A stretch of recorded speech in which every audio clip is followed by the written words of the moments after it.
আসসালামু আলাইকুম প্রিয় ভিউয়ার্স।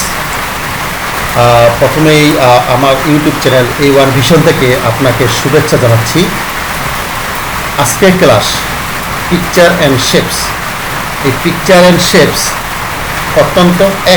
অত্যন্ত নিবিড়ভাবে সম্পর্কিত, যে এজন্যই আজকে আমরা পিকচার অ্যান্ড শেপস সম্বন্ধে ক্লাসটি করব। আশা করি আপনারা ক্লাসটি একটু বড় হবে, কিন্তু না টেনে শেষ পর্যন্ত দেখার চেষ্টা করবেন এবং দেখবেন, প্র্যাকটিস করবেন এবং এক্সপার্ট হবেন। আর ভালো লাগলে সাবস্ক্রাইব করবেন, লাইক করবেন, শেয়ার করবেন। আর যদি ভালো না লাগে দেখে থাকবেন। চলুন আজকে ক্লাসে আমরা প্রথমেই মাইক্রোসফট ওয়ার্ড ওপেন করব। ওকে, মাইক্রোসফট ওয়ার্ড ওপেন হয়ে গেল। আমরা প্রথমেই পিকচারের কাজ দেখাবো। চলেন আমরা পিকচার কীভাবে ওপেন করবো সেখানে যাই। তো চলেন আমরা প্রথমে এখানে ইনসার্ট নামে যে অপশন আছে, এখানে বাম দিকে এই ইনসার্টে ক্লিক করলাম। ইনসার্ট গিয়ে ইনসার্টের এই পাশে দেখেন পিকচার নামে যে অপশনটি আছে, এই পিকচার একটা ক্লিক করেন। ওকে, পিকচার আমরা একটা পিকচার নিব। আমার পিকচারটি সম্ভবত আমি রেখেছি ডেস্কটপে। চলেন আমরা ডেস্কটপে চলে যাই। ডেস্কটপে এই ছবিটি আমি নিলাম। এই যে ছবি দেখেন, এখানে ক্লিক করলাম এবং নিচে আসলেন, নিচে এসে ইনসার্ট করলাম। ওকে, ছবিটি কিন্তু চলে আসলো। কিন্তু একটু খেয়াল রাখেন যে ছবিটি আসলো ঠিকই, কিন্তু আমি ছবিটি কিন্তু কোনো নড়াতে পারতেছি না। দেখেন ছবিটা মুভ করতে পারতেছি না। ছবিটা যেই জায়গায় আছে সেখানেই এই যে আমি টানতেছি, কিন্তু উপর নিচে কোথাও যাচ্ছে না। তো ছবিটি আপনি নেওয়ার জন্য, মুভ করার জন্য দুইটা কাজ করতে পারেন। হয়তোবা ছবিটার এই যে এখানে একটা দেখেন একটা অপশন আছে, লেআউট অপশনস, এখানে ক্লিক করে আপনি এখানে যে কোনো জায়গায় ক্লিক করতে পারেন। এখানে একটা ক্লিক করতে পারেন। অথবা আপনি আরেকটা কাজ করতে পারেন, সেটা হলো এই যে অফ টেক্সট নামে একটা অপশন আছে, অফ টেক্সট, এখানে ক্লিক করে স্কোয়ার দিয়ে দিতে পারেন। স্কোয়ার দিলে দেখবেন ছবিটা কিন্তু এখন আপনি মুভ করেন, ছবি যে কোনো জায়গায় আপনি ইজিভাবে মুভ করতে পারবেন, একদম ইজিভাবেই মুভ করতে পারবেন। ওকে, চলেন আজকে এখন প্রথমেই আমরা এই পিকচারের কীভাবে ছবিটির ব্যাকগ্রাউন্ড চেঞ্জ করা যায়, এই ছবিটির ব্যাকগ্রাউন্ড আমরা একটু চেঞ্জ করে দেখেন। তো চলেন ছবির মধ্যে ক্লিক করলাম। এখন ছবির মধ্যে আমরা বাহিরে ক্লিক করি তাহলে কিছু অপশন চলে যায়। আবার যদি ছবির মধ্যে ক্লিক করি তাহলে কিন্তু কিছু অপশন চলে আসে। দেখেন কিছু অপশন চলে আসে, তার মধ্যে পিকচার টুলস নামে যে অপশনটি, এটা কিন্তু চলে আসছে। এখন আসে দেখেন একদম বাম পাশে রিমুভ ব্যাকগ্রাউন্ড নামে যে অপশনটি আছে, এই রিমুভ ব্যাকগ্রাউন্ডে আমি ক্লিক করলাম। রিমুভ ব্যাকগ্রাউন্ড অর্থাৎ কি, আমি এই যে ছবিটির যে ব্যাকগ্রাউন্ড কালার আছে সেটাকে আমরা চেঞ্জ করব। এখন আপনি দেখেন এখানে যে ডট ডট হয়েছে, এই অংশটা আমি একটু বাড়াই দিই। ছবিটার সর্বশেষ পর্যন্ত আমি একটু বাড়াই দিলাম, আমি টান দিলাম। এই পাশে এসে আমি নিচের দিকে একটু টান দিলাম। ওকে, ছবিটা এখন পুরোপুরি বড়, এই দিকটি নিচে লাগবে এখানে একটু। ওকে, আমরা এইটা রাখলাম। ওকে, এখন দেখেন ছবিটার যে এইখানে যে কালার হয়েছে, দেখেন সবটা কালার কিন্তু যে বেগুনি কালার হয়ে গেছে, অর্থাৎ এইটা কিন্তু রিমুভ হয়ে যাবে। তো আমার কোন অংশ রাখতে চাই, এই যে শার্টের কালারটা, এটা কিন্তু কাটা যাবে না। ঠিক আছে, ফেসটা ঠিক আছে, এটা সমস্যা নাই, বাট এই যে আপনার শার্টের যে কালারটা, এইটা কিন্তু রিমুভ হয়ে যাবে। সুতরাং এটা আমরা রিমুভ করতে চাই না, রিমুভ হবে শুধু এই ব্যাকগ্রাউন্ডটা। তো আমরা এই অংশটা রাখতে চাই। যে অংশটা রাখতে চান সেখানে লেখা আছে মার্ক এরিয়াস টু কিপ। দেখেন উপরে এই যে প্লাস চিহ্নটা, মার্ক এরিয়াস টু কিপ, এখানে ক্লিক করেন। ওকে, আমি ক্লিক করলাম। ক্লিক করে দেখেন একটা অপশন হলো, এখানে একটা কাট পেন্সিলের মতো হলো। এখন আপনি কোন অংশটা রাখবেন সেখানটা মার্ক করেন। এখানে আমি মার্ক করলাম। দেখেন এই যে সাড়ে কালারটা কিন্তু চলে আসবে। এখানে আমরা ক্লিকটা টাইমের নিচে আসেন। ওকে, এইটা কিন্তু এখন আমার ঠিক আছে একদম। আমার যে শার্টের যে কালারটা, শার্টের কালারটা কিন্তু অলরেডি ফিরে আসলো। এখন এই যে অংশটুকু, এটা কিন্তু আমার কেটে কাটা যাবে। তো আমরা কী করবো, কেটে গেলে আমি এখন কিপ চেঞ্জেস নামে যে অপশনটুকু আছে, এখানে আমরা ক্লিক করে দেবো। দেখেন ব্যাকগ্রাউন্ড অলরেডি চেঞ্জ হয়ে গেল, ম্যাজিকের মতো ব্যাকগ্রাউন্ডটা চলে গেল। একজনটা কী কালার আসলো, সাদা কালার আসলো। ঠিক আছে, এখন আপনি ছবিটা কী করলেন, ছবিটা কিন্তু হোয়াইট কালার ব্যাকগ্রাউন্ড, আর ছবিটা অনেক সুন্দর হয়েছে। আপনি এখন এই ছবিটা আপনি কী করবেন, এটাকে একটু সাইজ করতে চান। ছবিটা ছোটো বড়ো অর্থাৎ পাসপোর্ট সাইজ হলে ভালো হয়। হ্যাঁ, ছবির অরিজিনাল কাজটা আসলে ফটোশপ দিয়ে করা যায়, কিন্তু সেখানে ওয়ার্ড দিয়ে আমরা ছবিটা কাজটা আমরা ফটোশপের মধ্যেই করতে পারি। আপনি ছবিটা সাইজ কেমনে করবেন, করার জন্য আপনি ছবিটার মধ্যে রাইট ক্লিক করেন। ওকে, ছবির মধ্যে রাইট ক্লিক করে দেখেন প্রিয় ভিউয়ার্স, একদম নিচে যে অপশনটা আছে size and position, size and position, এখানে জাস্ট ক্লিক করেন। ওকে, ক্লিক করে কিন্তু এই অপশনটা ভেসে আসবে। ঠিক আছে, এখানে আসলে আপনি দেখেন এখানে লেখা আছে পজিশন, টেক্সট ওয়ার্পিং এবং সাইজ। এই সাইজে গিয়ে আমরা ছবিটা সাইজ করব। তো এখানে লেখা আছে হাইট মানে এটা আপনার লম্বা এবং ওয়াইড কোনো পাশে। তো ছবি আমরা জানি যে পাসপোর্ট সাইজের ছবিটা হচ্ছে গিয়ে 2 ইঞ্চি অথবা 2 ইঞ্চি একটু নিচে, আর যেটা পাশে সেটা থাকবে 1.5 ইঞ্চি বা 1.5 ইঞ্চি একটুখানি বেশি। তাহলে একটা রেজুলেশন কিন্তু আমরা যা আছে থাকবে, সমস্যা নাই।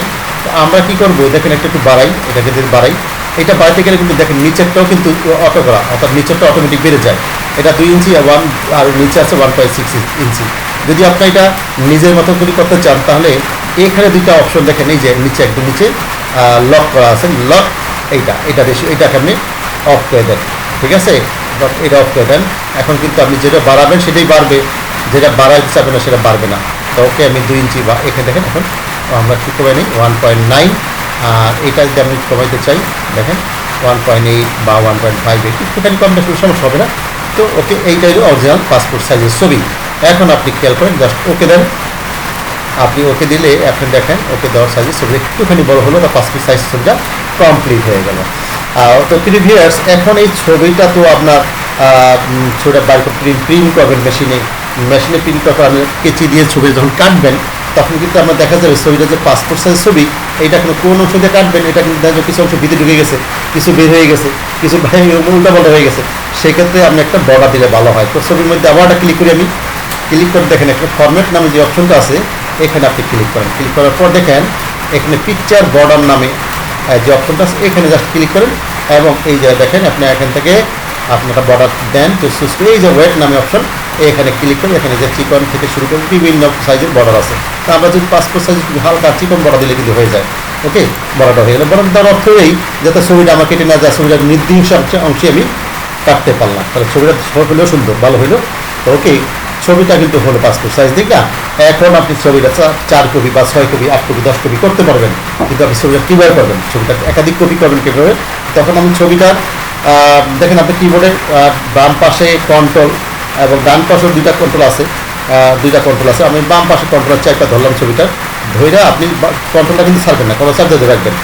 রাখলে এখন আমি মাউস দিয়ে আপনি ছবিটা একটুখানি সামনে আনবেন, কন্ট্রোল কিন্তু চাপ থাকবে, এবং মাউস দিয়ে আপনি কন্ট্রোল চাপ থাকবে, মাউস দিয়ে ছবির উপর ক্লিক করে আস্তে পুরো পাশে নেবেন, বাম পাশে নেবেন। ওকে, 3 কপি হয়ে গেল।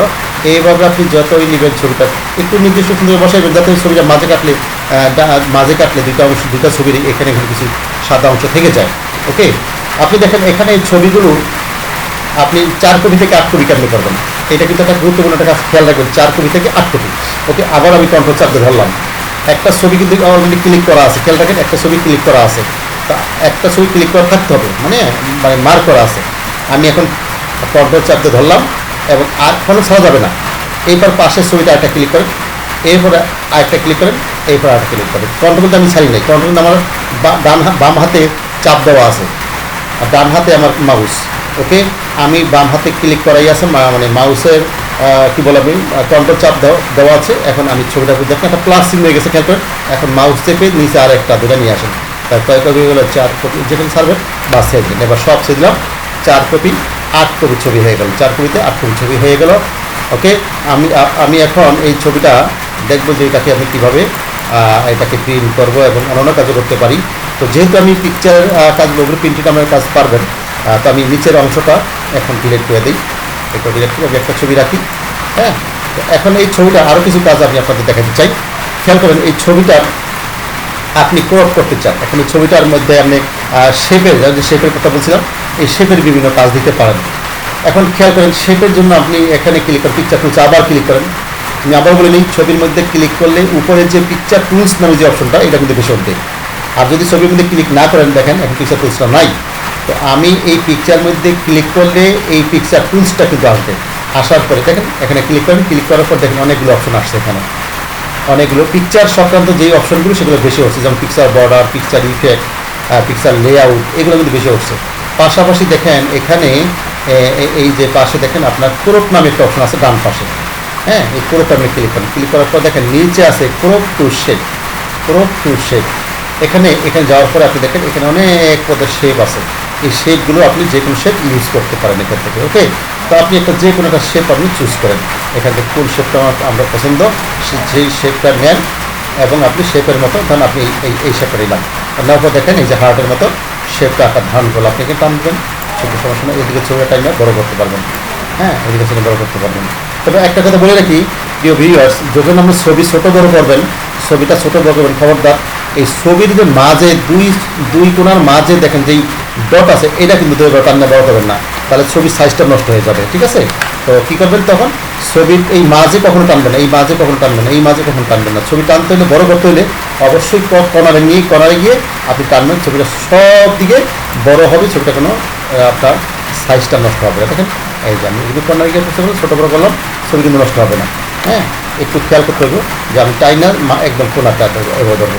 আর সবচেয়ে ভালো হয় যদি আপনি কোনায় যান, আবার ক্লিক করেন, কোনায় গিয়ে আপনি কোনারে গিয়ে আপনার ছবিটা এই শিপ ধরবেন, শিপ ধরে যদি আপনি কোনা থেকে দেন, একদম এক্স্যাক্টলি ছবিটা হবে। শিপটা ধরবেন এবং কোনার থেকে আপনি ছোটো বড় করবেন, তাহলে ছবিটা কিন্তু একদম এক্স্যাক্টলি হবে, ছোটো বড় একদম হবে। ঠিক আছে, ওকে।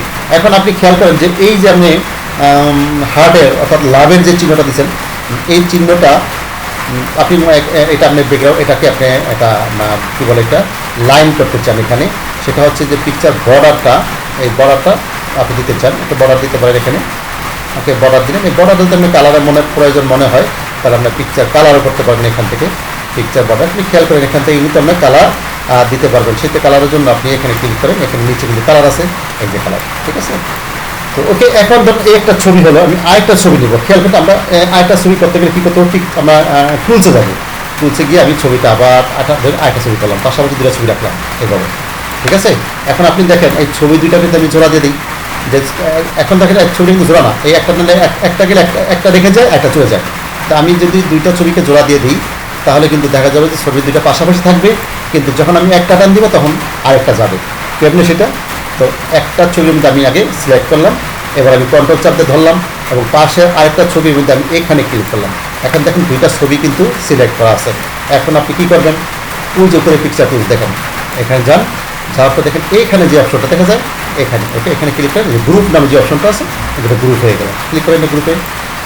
ওকে, গ্রুপ হয়ে গেল। এখন দেখেন ছবিটা কিন্তু এখন গ্রুপ, আপনি যে ছবিটা টান দিবেন একটা যাবে না, ছবি দুইটাই কিন্তু মানে গ্রুপ হয়ে গেছে, আপনি টান দিন কোনটা ছবি একসাথে যাবে। ওকে, ওকে, এই কাজটা দেখানো হলে আমরা যে ছবির মধ্যে আমরা কিন্তু নামও লিখতে পারবেন, ছবির মধ্যে নাম লিখবেন। আমরা একদম কন্ট্রোল জেড করে আমরা আগের জায়গায় যাই, ভিউয়ার্স আমরা একদম আগের জায়গায় চলে আসলাম। এখন শেপস নামে ইনসার্ট করে আমি ছবিটা এখানে রেখে দিলাম এবং আমরা আরেকটা কাজ দেখাই আপনাদের। আপনারা ছবির মধ্যে যেমন নাম লিখতে চান, যে ছবির নাম কিছু লিখতে চাই, সেখানে আমরা কীভাবে লিখবেন, এটা দুইভাবে লেখা যায়। তো আমরা একটু সুন্দরভাবেই দেখাই, চলেন আমরা ইনসার্টে যাই। ইনসার্টে গিয়ে দেখেন এখানে এই ওয়ার্ড আর্ট নামে যে অপশনটা আছে এখানে ক্লিক করেন। ক্লিক করার পর এখানে অনেকগুলো অপশন আছে, আপনার যে অপশনটা আপনার পছন্দ হয়, ডিজাইনটা পছন্দ হয়, সেখান থেকে একটা নিলেন। আমি সাপোজ ধরে নিলাম আমি এটা নিলাম, নেওয়ার পরে দেখেন এখানে এটা পাশে আপনি এটা নিয়ে দেখেন, এখানে যে কোনো নাম লিখতে পারেন, আপনার নাম লিখতে পারেন। আমি লিখলাম ইলমা, ওকে, এই নামটা লিখলাম ছোটো, এই নাম। এটা যেহেতু আজকে ওয়ার্ড আর্টের ক্লাস না, আমি ওয়ার্ড আর্টের একটা ক্লাস আপনাদের দেখাবো ইনশাল্লাহ। তো ওয়ার্ড আর্টটা আমি এটা নাম লিখলাম, এটা আমি লেখার নামটা ছোটো বড় করতে পারেন, আমি ধরে একটু ছোটো করে নিলাম। হ্যাঁ, ছোটো করে করলাম, কন্ট্রোল দিয়ে সেকেন্ড ব্র্যাকেট আমরা ক্লিক করলে আস্তে আস্তে ছবিটা ছোটো, লেখাটা ছোটো হয়ে গেল। হ্যাঁ, এইটা ধরে আপনি এখন লেখাটার মধ্যে এই ছবিটার মাঝখানে নিয়ে এখানে এখন দেখেন রাখলাম, ঠিক আছে। কিন্তু ছবি যখন আপনি টান দিয়ে নেবেন অন্য কোথাও, তখন কিন্তু লেখা ছবি চলে যায়। তখন কী করবেন আপনি, ওই যে একটু আগে দেখলাম যেটা গ্রুপ করা যায়, সেই আপনি লেখার মধ্যে একে সিলেক্ট করেন, এবার আপনার কন্ট্রোল চাপে আবার ছবিতে ক্লিক করেন। দেখেন এটা কিন্তু দুইটা ক্লিক থাকতে হবে। হ্যাঁ, দুইটা ক্লিক, আবার এটা ক্লিক করেন, সরি এইটাকে আপনি ক্লিক করতে হবে। প্রথম ছবিটা ক্লিক করে লেখাটা ক্লিক করেন। হ্যাঁ, লেখাটা ক্লিক করতে হবে আগে, লেখাটা আপনাকে দুইটা ছবি একটা ছবি কেটে দিন। ওকে, লেখাটা ক্লিক করেন আগে, লেখাটা একাধিক ছবি হয়ে গেছে বোধহয়, সরি আমি একটু দেখি। হ্যাঁ, একাধিক ছবি হয়ে গেছে। এখন এই যে এইটা কিন্তু এটা আপনার কন্ট্রোল জেড দিয়ে আগের জায়গায় যেতে থাকে, একটু দেখি। হ্যাঁ, ঠিক আছে, ওকে। এই যে লেখার মধ্যে আপনি ক্লিক করেন, এবার আমরা কন্ট্রোল চাপ দিয়ে এই ছবির মধ্যে ক্লিক করেন। এবার আবার ওই যে পিকচার টুলস, হ্যাঁ, সেখানে গিয়ে এই যে গ্রুপ নামে যে অপশনটি আছে এখানে গ্রুপ করে দেন। ওকে, এখানে একটু আগে আপনি দেখাইছি আমি। এখন আপনি দেখেন ছবিটা কিন্তু সাথে কিন্তু লেখাটা লেগে গেছে। আপনি ছবিটা যেখানে টানে নেবেন না কেন, আর ছবিটা কিন্তু দেখা যাবে না। হ্যাঁ, ছবিটা সহ একসাথে লেখা যাবে এবার। হ্যাঁ, ওই যে দেখেন লেখাটা একটা রেখে গেছে, কিন্তু একটা লেখা কিন্তু অলরেডি এখানে আছে, ডাবল হয়ে গেছে মনে হয় দুইটা। হ্যাঁ, ওকে, আমরা এখন আপনাদের আরও কিছু কাজ দেখাবো ভিউয়ার্স। আপনারা আমাদের সাথেই থাকেন। যদি ভিডিওটা একটু বড় হইতেছে, হ্যাঁ। এখন আপনি এইটা থেকে আমরা এই যে এখানে দেখেন আপনার ইনসার্টে যান, এখানে শেপস মানে যে অপশনগুলো আছে, অনেক শেপস আছে। আপনি এই শেপের মধ্যে একটা শেপ নিলেন, আপনি ধরেন একটা শেপ এখানে ড্র করলেন, একটা শেপ ড্র করলেন। আপনি এই শেপের মধ্যে আপনি একটা ছবি কীভাবে সেট করবেন, একটা ছবি শেপের মধ্যে ছবি সেট করবেন। তখন কী করবেন, দেখেন এখানে শেপ ফিল নামে একটা অপশন আছে, প্রিয় ভিউয়ার্স, এখানে একটু ক্লিক করেন। ক্লিক করার পর দেখেন এখানে পিকচার নামে যে অপশন আছে, এই পিকচারে ক্লিক করেন। তো পিকচারে অফ করলে আপনি দেখেন ওয়ার্ক অফলাইন নামে যে অপশনটা আছে, এটা আপনি ক্লিক করেন। ক্লিক করার পর আপনি একটা ছবি, যে কোনো একটা ছবি আপনি নিতে পারবেন। আমি যেহেতু ছবিটা ডেস্কটপে রাখছি একটা ছবি, এই ছবিটা আমি নিলাম, ওকে, এখান থেকে আমি ইনসার্ট করে দেবো। দেখেন ছবিটা কিন্তু সব এসে বলবে, ঠিক আছে। এইভাবে কিন্তু আপনি কাজগুলি করতে পারবেন খুব সহজেই। পিকচারের কিন্তু অনেকগুলো কাজ আপনারা এখান থেকে করতে পারবেন, কিন্তু আউটলাইনের কাজ আমি একটু আগে দেখাইছি, আউটলাইন কীভাবে কালার করে, হ্যাঁ, আউটলাইন কালারগুলো আপনি করতে পারবেন। পাশাপাশি এই যে শেপ ইফেক্ট, দেখেন এই ইফেক্টের বিভিন্ন, এই যেগুলো আপনার টিপে টিপে দেখতে হবে যে ছবিগুলো এভাবে ক্লিক করে বিভিন্ন রোটেশনে বিভিন্ন ছবিগুলো চেঞ্জ হবে, ওকে। তো প্রিয় ভিউয়ার্স, আমি এই ভিডিওটা একটু বড় হয়ে গেল। পরবর্তীতে আমার আরও সুন্দর সুন্দর ক্লাস আসতেছে, বিশেষ করে ওয়ার্ড আর্টের ক্লাস এবং পর্যায়ে ডিজাইনের বিভিন্ন কাজগুলো আমি যেগুলো ফটোশপে হয়, যে কাজ, সেই কাজগুলি আমি ওয়ার্ড আর্টে দেখাবো আপনাদের। তো আমি আশা করি আপনারা সবাই আমার সাথে থাকবেন, এবং আমার ভিডিও যদি একটু ভালো লাগে আপনার, তাহলে একটা অবশ্যই সাবস্ক্রাইব দেবেন, লাইক করবেন এবং শেয়ার করবেন প্লিজ। তো নিরাপদে থাকুন, ভালো থাকুন, দেখা হবে পরবর্তী যে কোনো ক্লাসে। থ্যাংক ইউ, আসসালামু আলাইকুম।